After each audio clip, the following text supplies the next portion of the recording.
Hi, welcome back to Story Time with Mrs. Mullins. It's been a little bit since I've read you guys a story. We're on part 3, story 2 of the Bible stories by Arthur S. Maxwell, and this story is called God's Shipbuilder. Careful, I said shipbuilder. As God began to look for someone to tell the people about his plans, he thought of Noah. About 600 years old, Noah was a man whom God could trust with this task. Could you imagine being 600 years old and being told you're going to build a ship? Keen, alert, and vigorous, he was one of the wisest men of his day. Though evil was all around him, he remained loyal to God and to what is right. The Bible says Noah was a righteous man, blameless among the people of his time, and he walked with God, like Enoch. We read about Enoch too. Noah stayed close to God. No doubt this is why God chose him for this most important job of warning the people about the flood that would soon come.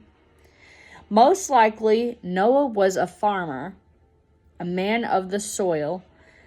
Certainly, he was a skilled builder, or he never could have carried out God's instructions for making the ark. By this time, people surely had boats of many kinds on their beautiful lakes and rivers.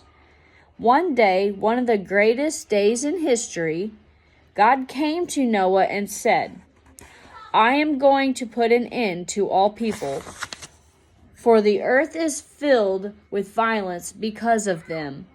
I'm going to bring flood waters on the earth to destroy all life under the heavens, every creature that has the breath of life in it. Everything on earth will perish.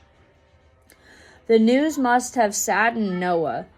He knew that the people around him were very wicked and that they needed to be punished. But for God to destroy everybody in the whole beautiful world, that was something too dreadful to think about. Even as God talked of punishment, he also told of a way out. Anyone who wanted to could follow God's plan and escape from the flood.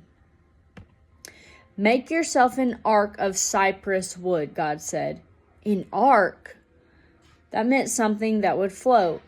We would call it a ship. But would it be large enough to hold all the people who might want to find safety from the flood in it? Noah must have been amazed at the figures God gave him. It was no small lifeboat that God had in mind, but a huge vessel. It was to be 515 feet long, 86 feet wide, and 52 feet high. That's longer than a football field and about half as wide. Why did God ask Noah to build so large a ship? First, he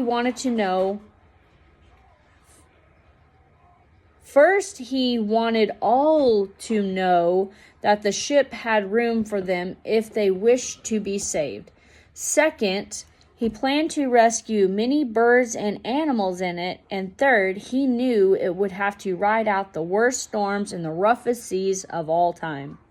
After Noah was alone again, he must have thought for a long time about what God had asked him to do. What a lot of trees that would have to be cut down and hauled to the building site. Imagine all the sawing, planning, and shaping that would have to be done. All the men that would have to be hired and paid. It was a huge task for anyone to tackle. Noah also must have wondered what everybody would think when they saw him building a ship more than 500 feet long.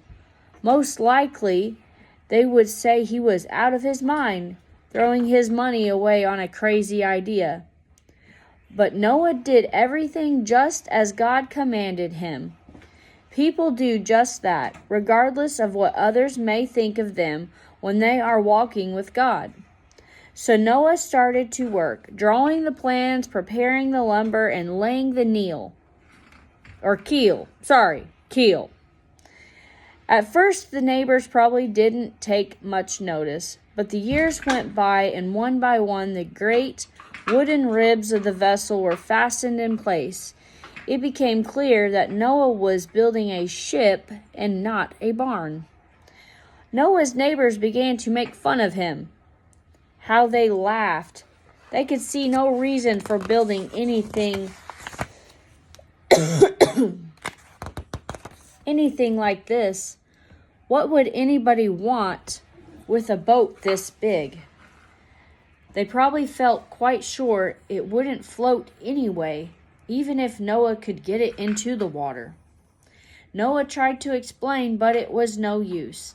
As people flocked to watch him work, he warned them of the flood that was coming and explained that God had told him to build a place of safety for those who wanted it.